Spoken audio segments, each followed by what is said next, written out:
அன்பிற்குரிய touring Talkies ரசிகர்களுக்கு வணக்கம். அண்மையில் நடைபெற்ற ஃப்ரேம் அண்ட் ஃபேம் விருது விழாவிலே டூரிங் டாக்கீஸை பொறுத்த வரைக்கும் இது தமிழ்நாட்டில் மட்டும் இல்லை, டெல்லி வரைக்கும் போயிருக்கு அப்படின்னு KS ரவிக்குமார் குறிப்பிட்டிருந்ததை நீங்கள் எல்லாம் பார்த்துருப்பீங்க. இப்போ டூரிங் டாக்கீஸ் இன்னொரு புதிய உயரத்தை தொட்டிருக்கிறது. அந்த மகிழ்ச்சியான செய்தியை உங்களோடு பகிர்ந்து கொள்வதிலே நான் பெருமகிழ்ச்சி அடைகிறேன். இதுவரையிலே தொலைபேசியிலும் தொலைக்காட்சி திரைகளிலும் சாய் சித்ரா நிகழ்ச்சியை கண்டுகளித்த நீங்கள் இனி விமான பயணத்தின் போதும் அந்த நிகழ்ச்சிகளை கண்டுகளிக்கலாம். கடந்த மார்ச் 26 முதல் சாய் சித்ரா நேர்காணல்கள் மலேசியன் ஏர்லைன்ஸ் விமானத்திலே ஒளிபரப்பாகிக் கொண்டிருக்கின்றன. இது டூரிங் டாக்கீஸுக்கு கிடைத்துள்ள மிகப்பெரிய அங்கீகாரம். இந்த உயரத்தை டூரிங் டாக்கீஸ் தொடுவதற்கு காரணமாக அமைந்த உங்கள் எல்லோருக்கும் சிறந்தாழ்ந்து என்னுடைய இதயபூர்வமான வணக்கங்களையும் நன்றிகளையும் தெரிவித்துக் கொள்கிறேன். நம்ம ஆளுங்க தானே நம்மள இவ்ளோ தூரம் சப்போர்ட் பண்ணி கூட்டிட்டு வந்தாங்க. அவங்களுக்கு தெரியாதா அவங்களோட பெஸ்ட் ஹாலிடேஸ் நம்ம கூட தான். GT Holidays, South India's #1 travel brand. Touring Talkies ரசிகர்களுக்கு வணக்கம். வாங்க லஞ்ச் நிகழ்ச்சிக்கு போகலாம்.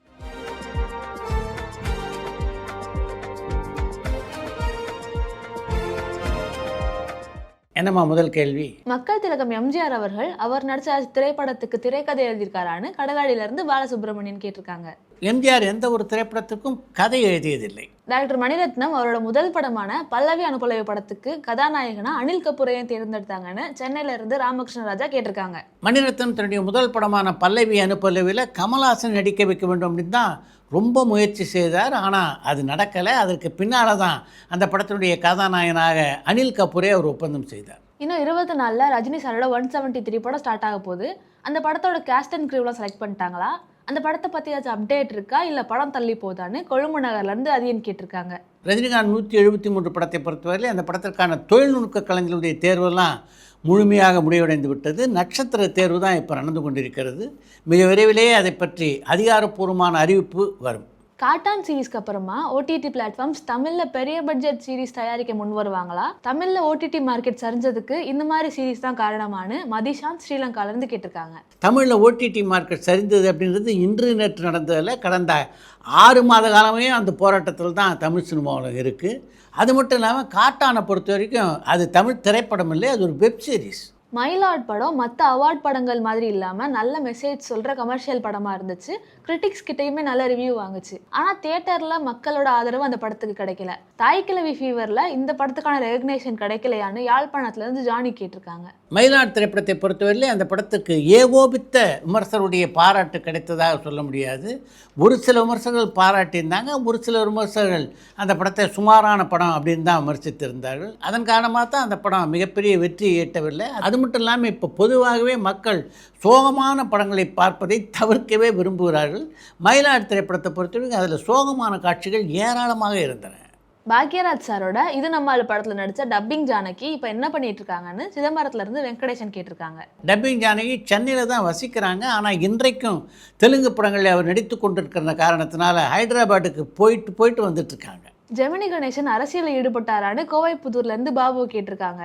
ஜெமினி கணேசனை பொறுத்த வரைக்கும் அரசியல்வாதிகள் பலரும் அவருக்கு மிகவும் நெருக்கமான நண்பர்கள். ஆனாலும் அரசியலில் ஈடுபடணும் அப்படின்ற எண்ணம் அவருக்கு தோன்றியதில்லை. அவரை பொறுத்த வரைக்கும் காமராஜ் மீது மிகுந்த ஈடுபாடு கொண்ட ஒரு மனிதராக இருந்தார். பொதுவாக படங்களில் செகண்ட் ஹீரோனோட காதலை உடச்சிடுறாங்களே, இது அந்த ஹீரோனோட ஃபேன்ஸை காயப்படுத்தாதா? இந்த விஷயத்தில் ஒரு டைரக்டராக உங்களோட கருத்து என்னன்ட்டு பெருந்தமிழன் பாண்டிச்சேரியிலேருந்து கேட்டிருக்காங்க. கதாநாயகனுடைய ரசிகர்கள் வேதனைப்படுவார்களே அப்படின்றதுக்காகலாம் ஒரு படத்தினுடைய கதை போக்கை மாற்ற முடியுமா என்ன? ஒரு கதைக்கு எப்படிப்பட்ட முடிவு சரியாக இருக்குமோ அதைத்தானே அந்த படத்தினுடைய கதாநாயகர்கள் தேர்ந்தெடுப்பார்கள். இளையராஜா கம்போஸ் பண்ண 134க்கும் மேற்பட்ட பாடல்களை அவர் பயன்படுத்த முடியாதுன்னு ஹைகோர்ட் உத்தரவு போட்டிருக்கிறது ஒரு செய்தி வருது. அது உண்மையான? ஜெர்மனிலேருந்து சர்வானந்த் கேட்டிருக்காங்க. அந்த பிரச்சனை பற்றிய வழக்கு இப்போ நீதிமன்றத்தில் நடைபெற்று கொண்டிருக்கிறது. மிக விரைவிலே முழுமையான தீர்ப்பு அதை பற்றி வரும். அடங்குமறு படத்தோட டைரக்டர் கார்த்திக் தங்கவேல் அந்த படத்துக்கு அப்புறம் ஆளையே காணுமே, என்ன காரணம்னு பொள்ளாச்சியிலேருந்து விக்னேஸ்வரன் கேட்டிருக்காங்க. அடங்குமறு படத்தை தொடர்ந்து விஷால் கதாநாயகன் நடிக்கின்ற ஒரு திரைப்படத்தை தான் கார்த்திக் தங்கவேல் இயக்குவதாக இருந்தார். அந்த படம் துவங்குவதில் ஏற்பட்ட தாமதம் காரணமாக தான் கார்த்திக் தங்கவேலுக்கே இவ்வளோ பெரிய இடைவெளி. மிக விரைவிலே அவர் இயக்கப் போகின்ற படத்தை பற்றி செய்தி வர வாய்ப்பு இருக்குது. LIK படத்தோட ரிலீஸ் டேட் அனௌன்ஸ் பண்ணிட்டாங்க. ஆனால் இந்த முறையாச்சும் அந்த படம் ரிலீஸ் ஆகுமான்ட்டு பாலா திருச்சியிலேருந்து கேட்டிருக்காங்க. LIK திரைப்படம் வரும் 10ஆம் தேதி என்று நிச்சயமாக வெளியாகிடும் அப்படின்னு தான் நான் நினைக்கிறேன். ஒரு படத்துக்கு ஃபாரினில் போய் ஷூட் பண்ணுறது பெட்டரா, இல்லைனா இங்கேயே செட்டு போட்டு ஷூட் பண்ணுறது செலவு கம்மியாகுமான்ட்டு ஹைதராபாத்லேருந்து பூஜா கேட்டிருக்காங்க. ஒரு காட்சியை வெளிநாட்டில் படமாக்கினா செலவு குறையுமா அல்லது இங்கேயே செட்டு போட்டு எடுத்தால் செலவு குறையுமா அப்படின்றது எப்படிப்பட்ட ஒரு காட்சியை படமாக்க போகிறார்கள் என்பதை பொறுத்தது. ஓடிடியில் ரிலீஸ் ஆன கருணாஸ் நடித்த ஆதார் படத்தை பார்த்துட்டிங்களா, அது எப்படி இருக்குன்னு பாண்டிச்சேரியிலேருந்து ராம் கேட்டிருக்காங்க. ஆதார் திரைப்படத்தை பொறுத்த வரைக்கும் அது ஒரு நல்ல திரைப்படம். திரையரங்கிலே வெளியான போது பெற்ற ஆதரவை விட இப்போ ஓடிடி தளத்திலே நல்ல ஆதரவை அந்த படம் பெற்றுக்கொண்டிருக்கிறது. பாசில் ஜோசப் அல்லு அர்ஜுனை வச்சு படம் எடுக்க போறாருன்னு வர நியூஸ் உண்மையான்ட்டு ராஜா விழுப்புரத்துலேருந்து கேட்டிருக்காங்க. பாசில் ஜோசப் அல்லு அர்ஜுனை இயக்கப் போகிறார் அப்படின்ற செய்தி வலைதளங்களில் வந்ததை நானும் பார்த்தேன். இப்போ அல்லு அர்ஜுன் ஒப்புக்கொண்டுள்ள படங்களுடைய பட்டியலையெல்லாம் பார்க்கும்போது இந்த படத்தை துவங்குவதற்கு குறைஞ்சது இன்னும் ஓராண்டாவது ஆகும் அப்படின்னு நினைக்கிறேன். கங்குவா படத்தோட சேட்டிலைட் ரைட்ஸ் யாருக்கிட்ட இருக்கு, அந்த படம் ஏன் இன்னும் டிவியில் ஒளிபரப்பாகலன்ட்டு கார்த்திக் பழனிலேருந்து கேட்டிருக்காங்க. கங்குவா படத்துடைய சேட்டலைட் உரிமைகளை எந்த தொலைக்காட்சி நிறுவனமும் இது வரைக்கும் வாங்கினதாக தெரியல. ஏபி நாகராஜன் திருவிளையாடல் படத்தை தவிர வேற ஏதாச்சும் படத்தில் நடிச்சிருக்காரா, அதை பற்றி சொல்ல முடியுமான்ட்டு காஞ்சிபுரத்துலேருந்து வேல் கேட்டிருக்காங்க.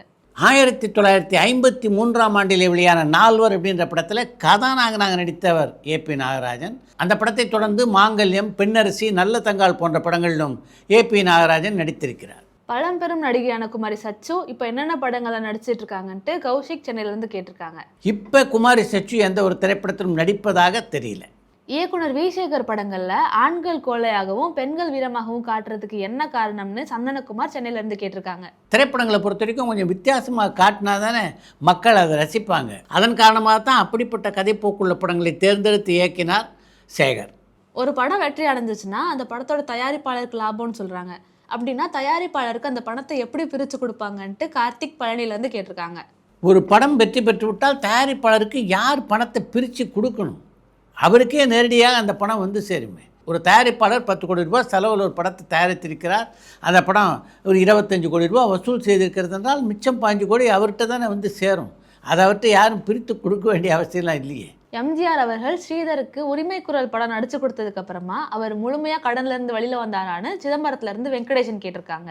இயக்குனர் ஸ்ரீதருடைய கடன் பிரச்சனையிலிருந்து அவரை வெகுவாக மீட்ட ஒரு திரைப்படம் தான் உரிமை குரல்.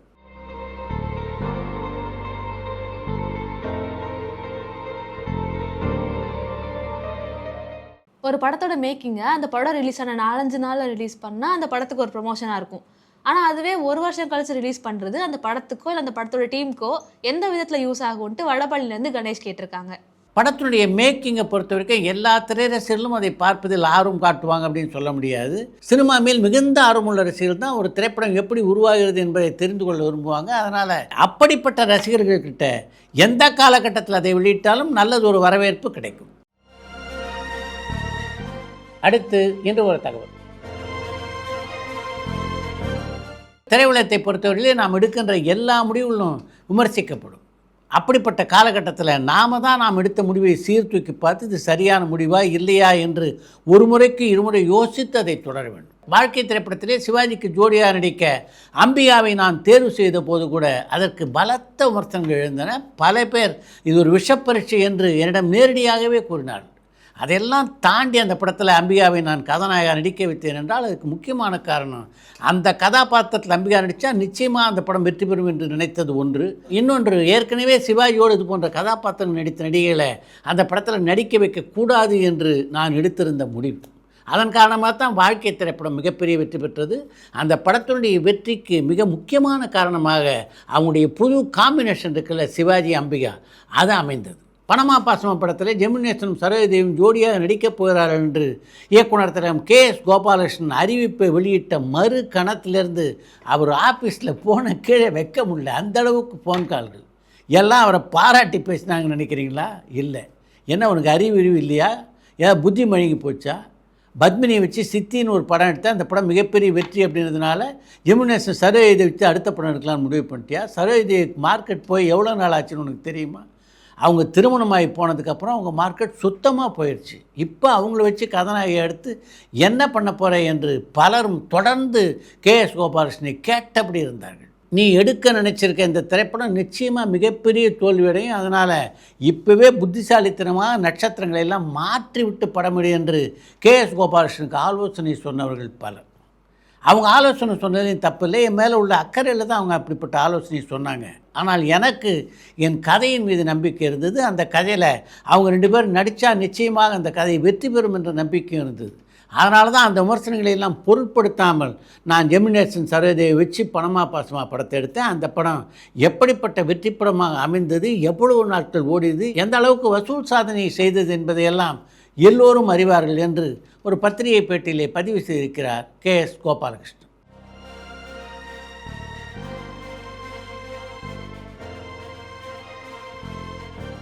இத்துடன் இன்றைய லென்ஸ் நிகழ்ச்சி நிறைய பெறுகிறது. மீண்டும் அடுத்த லென்ஸ் நிகழ்ச்சியிலே சந்திப்போம்.